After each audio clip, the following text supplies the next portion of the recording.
Hello everyone, welcome to ज्ञान विजय classes.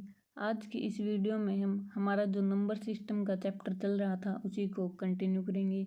इस chapter में आज हम डिविजिबिलिटी रूल के बारे में जानेंगे।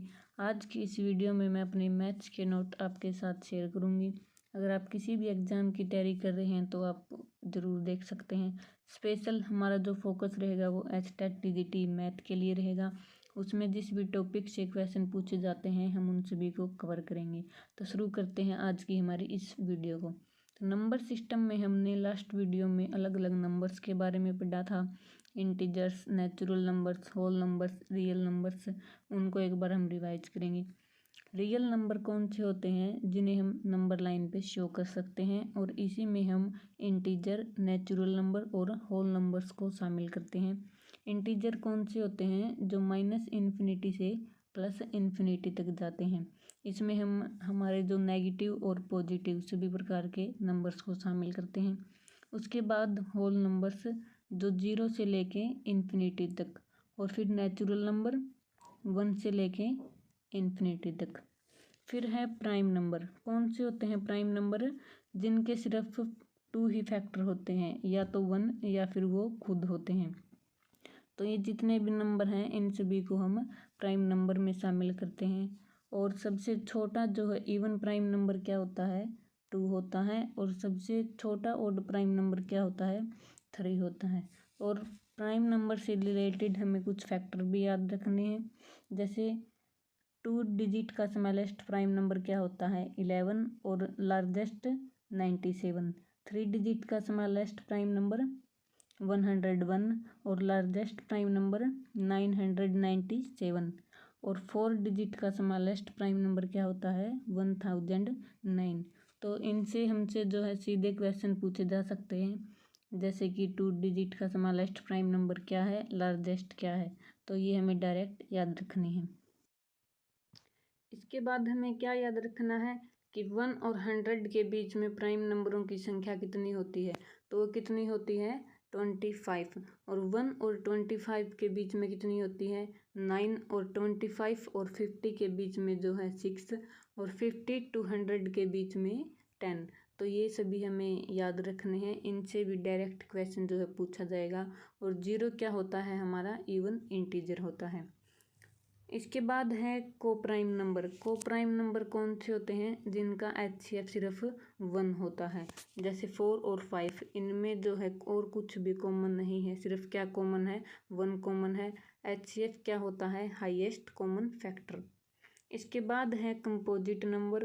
कंपोजिट नंबर कौन से होते हैं? जो प्राइम नहीं होते, यानी कि जिनके 2 से ज़्यादा फैक्टर होते हैं। जैसे 4, 8, 10, 12, इन सभी को हम कंपोजिट नंबर में शामिल करते हैं। और 1 न ही तो प्राइम होता है और न ही कंपोजिट। इसके बाद आता है ट्रायंगुलर नंबर। ट्रायंगुलर नंबर कौन से होते हैं? जिन डॉट्स से मिलाकर हम ट्रायंगल बनाते हैं। जैसे देखिए ये 3 डॉट्स हैं, इनसे मिलकर क्या बन रही है? एक ट्रायंगल शेप बन रही है। तो 3 क्या हो जाएगा? एक ट्रायंगुलर नंबर हो जाएगा। उसी प्रकार 1, 3, 6 और 10, ये क्या जो हैं? पहले 4 ट्रायंगुलर नंबर हैं। अगर हमें 5वें या 6ठे नंबर का ट्रायंगुलर नंबर निकालना है तो इसके लिए हम क्या करेंगे? इस फॉर्मूले को यूज करेंगे, n इंटू में n+1 डिवाइड बाई 2। देखिए हम इसको यूज करके देखते हैं। अगर हमें 5वें नंबर का ट्रायंगुलर नंबर निकालना है, 5 इंटू 5+1 डिवाइड बाई 2, तो ये कितना हो जाएगा? 5 इंटू 6 डिवाइड में 2। 2 से इसको काटेंगे तो 5 इंटू 3 15। तो 15 क्या हो जाएगा? हमारा ट्रायंगुलर नंबर हो जाएगा। अब हम डिविजिबिलिटी रूल के बारे में पढ़ेंगे। इसमें किस टाइप से क्वेश्चन पूछे जाते हैं उनके बारे में जानेंगे। तो इसमें क्या होता है कि हमें कोई भी डिजिट दे दी जाती है और पूछा जाता है कि यह 2, 3, 4 या किसी भी एनी नंबर से डिविजिबल है या नहीं। तो अगर हम इतनी बड़ी संख्या को डिवाइड करके देखेंगे तो हमारा ज़्यादा टाइम वेस्ट हो जाएगा, और एग्ज़ाम में जो है हमारे पास इतना टाइम होता नहीं। अगर हमें रूल का पता है तो हम डायरेक्ट ही कुछ ही सेकंडों में आंसर को निकाल सकते हैं। तो उन्हीं रूल्स के बारे में हम आज पढ़ेंगे। अगर हमें 2 से डिविजिबिलिटी चेक करनी है तो हमें क्या चेक करना है कि क्वेश्चन का जो यूनिट डिजिट यानी कि जो लास्ट डिजिट होता है वो इवन है या नहीं। अगर लास्ट डिजिट इवन है तो वो संख्या क्या है, 2 से डिविजिबल है। इसके बाद हम 3 से डिविजिबिलिटी चेक करेंगे। इसके लिए हमें क्या करना है, जो हमें दी गई संख्या है उसके सभी अंकों को आपस में ऐड कर लेना है। अगर उनका जोड़ 3 से डिविजिबल है तो वह संख्या भी 3 से डिवाइड हो जाएगी। इसके बाद है 4 से कैसे चेक करेंगे। अगर संख्या के जो लास्ट 2 नंबर होते हैं वो 4 से डिवाइड हो रहे हैं तो वह पूरी की पूरी संख्या भी 4 से डिवाइड हो जाएगी। उसके बाद 5 से, अगर संख्या के लास्ट डिजिट 0 और 5 हैं तो वह संख्या 5 से डिवाइड हो जाएगी।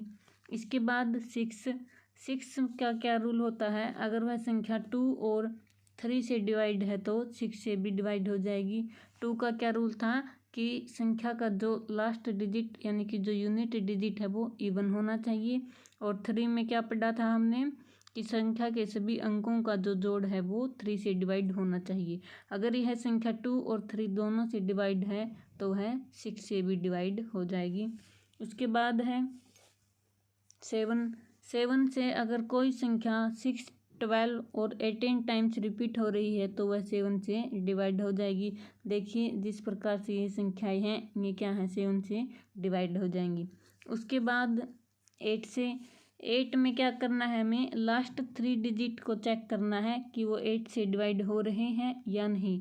4 में हमने क्या किया था, लास्ट 2 डिजिट चेक किए थे और 8 में क्या करना है, 3 डिजिट को चेक करना है। अगर लास्ट 3 डिजिट 8 से डिवाइड हो रहे हैं तो वह संख्या भी 8 से डिवाइड हो जाएगी। उसके बाद है 9 में क्या होता है, संख्या के सभी अंकों का जोड़ 9 से डिवाइड होना चाहिए, जैसा कि हमने 3 के रूल में पढ़ा था। इसके बाद 11 में क्या होगा, जो संख्या के इवन प्लेस और ओड प्लेस होते हैं उनको हम माइनस कर देंगे। अगर उनका जो जोड़ है या तो 0 और या फिर 11 से डिविजिबल हो रहा है तो वह संख्या भी 11 से डिविजिबल हो जाएगी। तो इसमें हमारे क्वेश्चन किस टाइप से बनते हैं, देखिए, which one of the flowing numbers is completely divisible by 45। इसमें क्या पूछा गया है कि इन चारों संख्याओं में से कौन सी संख्या 45 से डिवाइड हो जाएगी। तो इसके लिए हम क्या करेंगे, 45 के फैक्टर कर लेंगे। फैक्टर क्या होंगे, 9 और 5। तो हम चेक करेंगे कि यह संख्या 9 से डिवाइड हो रही है और 5 से डिवाइड हो रही है। अगर यह दोनों से डिवाइड हो रही है तो यह 45 से भी डिवाइड हो जाएगी। तो 5 के लिए हमने क्या पढ़ा था कि संख्या का जो लास्ट डिजिट है वो 0 होना चाहिए और या फिर 5 होना चाहिए। तो ये लास्ट ऑप्शन है, ये तो देखो कैंसिल हो जाएगा क्योंकि इसका लास्ट डिजिट ना तो 0 है और ना ही 5 है। इसके बाद ये तीनों ऑप्शन बचते हैं। राइट आंसर जो होगा हमारा वो बी हो जाएगा। देखिए अगर हम इसके अंकों को ऐड करते हैं, 2, 2, 4, 4, 8, 12, 12 और 6, 18, तो ये क्या है, 18 जो है 9 से डिवाइड हो रहा है और लास्ट में इसके क्या है, 0 है। तो यह संख्या 45 से डिवाइड हो जाएगी। इसके अलावा इसमें कुछ इम्पोर्टेंट पॉइंट्स हैं, उन्हें अगर आप याद रखना चाहें तो याद रख सकते हैं। देखिए जो संख्याएं लगती प्राइम हैं लेकिन होती नहीं, कौन सी हैं वो संख्याएं, 437, 119, 551, 247। तो ये ऐसी संख्याएं हैं, देखिए देखने में तो ऐसे लग रहा है ये प्राइम है। प्राइम संख्याएं कौन सी होती हैं, जिनके सिर्फ 2 ही फैक्टर होते हैं, या तो 1 और या फिर वो खुद होती हैं। तो ये देखने में तो हमें प्राइम लग रही हैं लेकिन ये प्राइम होते नहीं हैं, किसी न किसी संख्या से ये डिवाइड जरूर होती हैं, 1 और स्वयं के अलावा। इसके बाद ट्विन प्राइम नंबर कौन से होते हैं, जिनके बीच में 2 का गैप होता है, जैसे 3 और 5 क्या है, ट्विन प्राइम नंबर हैं। इसके बाद देखिए ये संख्याएं किससे डिविजिबल हैं, 37 से डिविजिबल हैं और ये तीनों संख्याएं 101 से डिविजिबल हैं। तो आज के लिए हम इतना ही करेंगे। अगर आपको वीडियो अच्छी लगे तो लाइक, कमेंट और सब्सक्राइब जरूर करें।